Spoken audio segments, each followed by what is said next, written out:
In business, we are all striving for influence in our particular areas. Would yours be positional or would it be a moral authority? Or maybe both? All right, so today I'm going to be talking from Maxwell's LeaderSHIFT book, and I'm going to share on that positional or moral authority. And I'm going to start right in with that. So often we think of positional leadership as natural authority. You know, that person who can always just step forward and they're just a natural leader.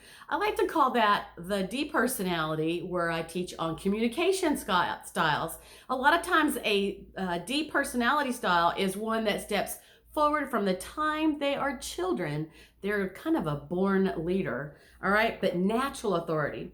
The next one is positional authority. Now, this is the least of all of them because this means you have a title. You know, you could put a title on your business card, and exactly what kind of authority does that give you? Or if you have a title in a place of business, people have to listen and follow. They don't have to respect you. You have to earn that, right? So that is positional authority.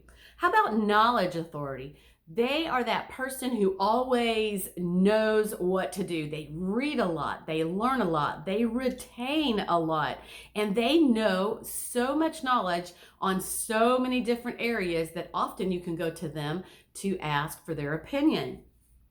Situational authority. A situational authority. A lot of times this is circumstance. uh, Something happens and somebody has to step up to the plate right away. And you know, I kind of look at this one as an opportunity. So situational authority may be an opportunity when somebody else doesn't show up somewhere or somebody else is sick, and you can step up and show what you can do. Relational authority. This one is just like it sounds. It's the developing of relationships. You know, are you consistent? Are you responsible? Are you reliable? Relationships. People get to know you and you have authority with them because they know and trust you. Proximity authority. You may be very close to a leader and be able to kind of attach yourself. Maybe you're around that leader all the time. And so since they're a great leader, that reflects on you. And so you can be a proximity authority. Success authority. This is that person who outwardly you just see their success, and everybody wants success. So people may migrate towards this type of authority in order to have what they have. Can you teach me what you know? Can you show me what you got? Can I be like you, right? Success authority. And then there's a mentoring authority. And to me, this one always stands out because this is somebody else who has taken you aside and mentored you and helped you develop in your business. And one of my things I remember on that is Jamie. She was a trainer at a gym, and she took in a group of maybe 15 people, and we all lost weight together for 2 or 3 months. And she shared her expertise and she guided us, and she did not chastise us or ever put us down if we made mistakes, but she always lifted us up. And so that's always stuck with me. She was a great mentor, and that was in, physical health and exercise. All right, so you develop other people. And then there's seniority authority. And often this is the person who's the oldest, the elder, especially in days past. That has surely been a thought, this seniority. The person who's been in the company the longest, and so they get first pick of things and that kind of thing. Now, let's move to moral authority. So all of these kinds of authority give you some influence in your leadership. But deep down, like a tree, let's think about a big giant oak tree and the big trunk, all the branches, the leaves, how full it looks, in the middle of the summer. What you see looks beautiful. But underneath, what keeps that tree firm are the roots. Do the roots go straight down and deep? Do the roots grow wide to hold up that gigantic tree? So when we think about moral authority, this is what takes place. Is the person that you see the same person underneath when nobody's looking? All right, so highest level of leadership influence is moral authority.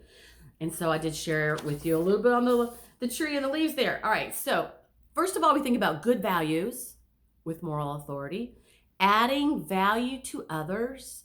Do your words match up with your actions, with what you do? Right decisions for everyone, not just for yourself. Inspiring others. All these things go along with moral authority.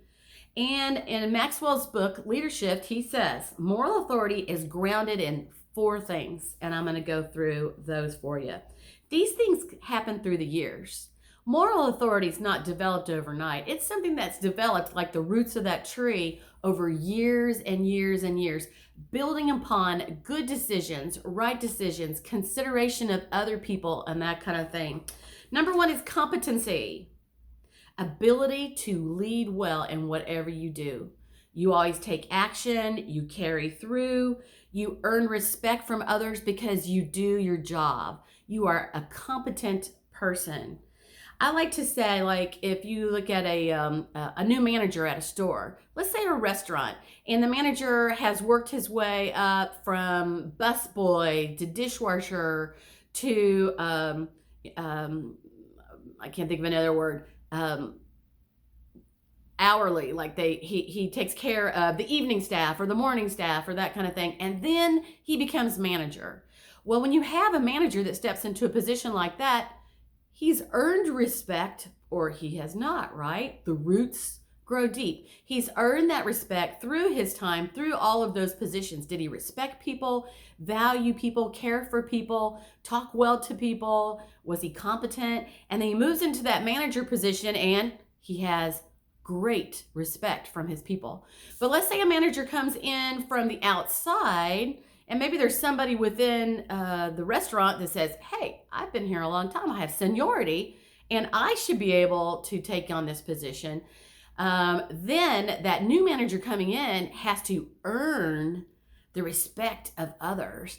They have to earn that respect, and at first people really doubt them. And so it can be a really hard road if you haven't had opportunity to come in at the ground floor. All right, so competency is level 1, position. Position, people follow you because they have to. Number 2 is permission, because they want to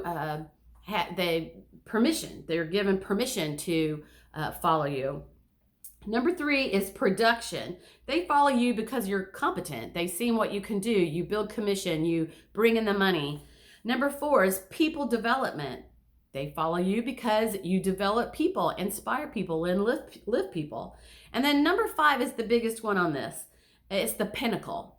Follow because you have a reputation for excellence. And that's what we all would be striving for people to follow and hire us because we have a reputation for excellence.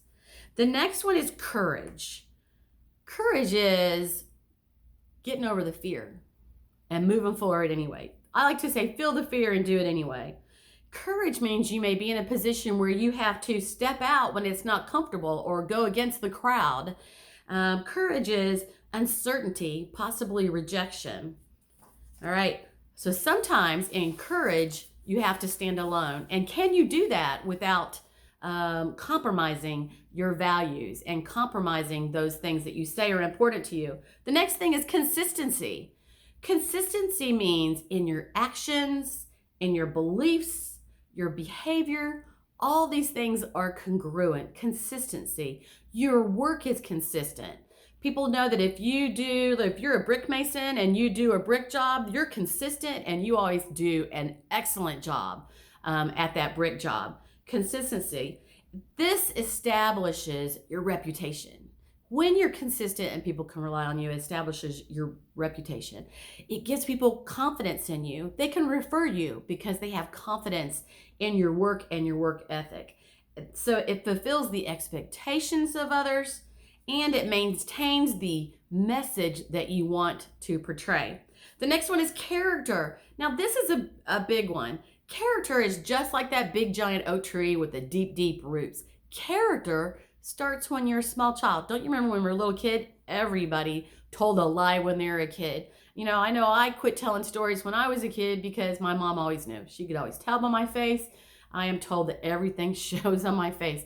So I stopped lying because my mother always knew and I got in trouble. But as we grow and things go on and on, our character is built by how we treat others, how we follow through with things, doing what we'll say, and living our words, doing exactly, what we say we are is what we are. The right intentions, values, beliefs, actions, relationships, and responses to people. All right, our deep roots are what we believe in. Your deep roots are truly what you believe in. I like this little saying. It says, leaders of integrity do the right thing, even when it's hard, even when it's not best for them personally.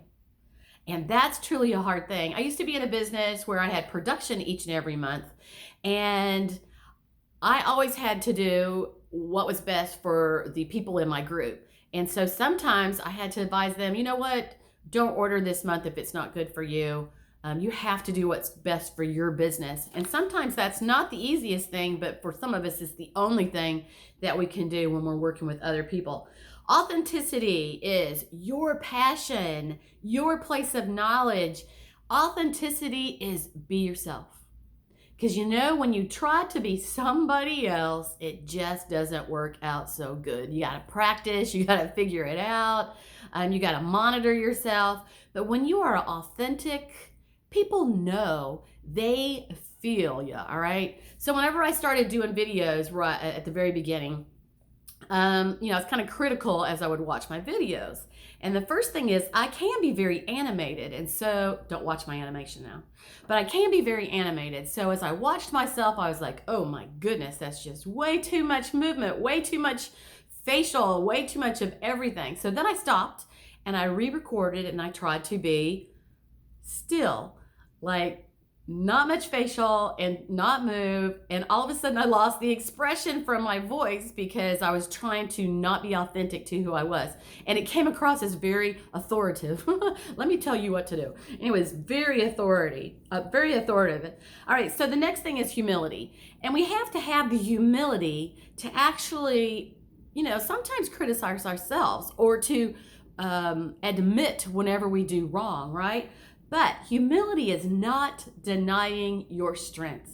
And so very often, the word humility means to people just being so humble that you deny your strengths. When you deny your strengths, you deny what your passion is and what you have to give people, and you may hold it back and not give it. So don't deny your strengths, but it does mean to be self-aware.